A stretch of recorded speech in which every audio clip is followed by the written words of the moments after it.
చూడండి, ఇప్పుడు నేను మిరియాల రసం పెడుతున్నాను. ఒక గిన్నెలో నీళ్ళు తీసుకుంటున్నాను. దాంట్లో ఇప్పుడు నేను చింతపండు వేస్తున్నాను. 1 స్పూన్ పసుపు, రుచికి సరిపడే సాల్ట్. ఇప్పుడు స్టవ్ వెలిగించి రసం గిన్నె పెడుతున్నాను. ఒక హాఫ్ అన్ అవర్ మిరియాల రసం మరగాలి. దాంట్లో నేను ఇప్పుడు ఏం వేస్తానో చూపిస్తాను చూడండి.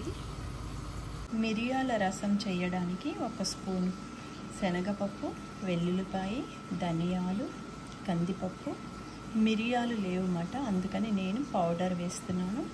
అలాగనే జీలకర్ర, ఇవన్నీ గ్రైండ్ చేసుకోవాలి. చూడండి, ఇవన్నీ గ్రైండ్ చేసి చూపిస్తాను మీకు. మిరియాల రసానికి పౌడర్ రెడీ చేసేసుకున్నాను. మరీ మెత్తగా పేస్ట్ లాగా చేయకండి, కొంచెం బరకగా చేస్తేనే బాగుంటుంది.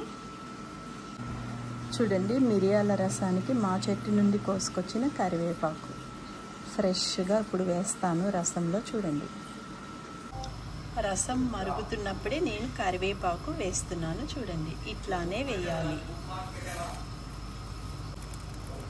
చూడండి, కరివేపాకు అంతా వేసాను. ఇది బాగా మరగాలి. మిరియాల రసం మరుగుతున్నప్పుడు చూడండి, ఇప్పుడు రసం మరుగుతుంది కదా. ఇందాక నేను మిరియాల రసానికి ఏం కావాలో అదంతా పౌడర్ చేసుకున్నాను. ఆ పౌడర్ ఇట్లా రసం మరుగుతున్నప్పుడు వేయాలి. ఇప్పుడు చూపిస్తున్నాను చూడండి. అది బాగా మరగాలి. ఒక 10 నిమిషాలు మరిగాక మళ్ళీ ఆ మిరియాల రసానికి నేను తాలింపు వేస్తాను. తాలింపు కూడా మీకు చూపిస్తాను చూడండి. చూడండి, ఒకసారి శుభ్రంగా కలుపుదాము. చూడండి, కొంచెం కొత్తిమీర కూడా వేస్తున్నాను. కొత్తిమీర ఫ్రోజన్ అన్నమాట, మిరియాల రసంలో వేస్తే చాలా బాగుంటుంది.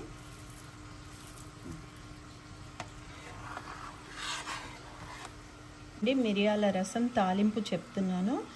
మినప్పప్పు, మెంతులు, కరివేపాకు, ఎండుమిరపకాయలు, జీలకర్ర, ఇలా కనపడుతుంది చూడండి, ఇంగువ, ఇవన్నీ వేసి తాలింపు వేయాలి.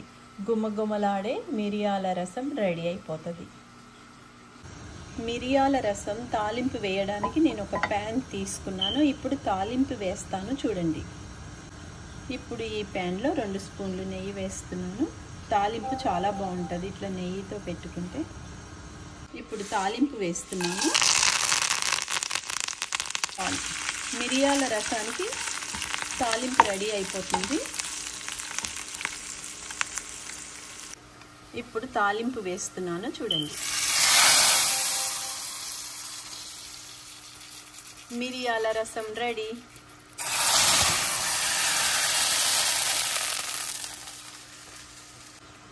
రుచికరమైన మిరియాల రసం రెడీ అయిపోయింది.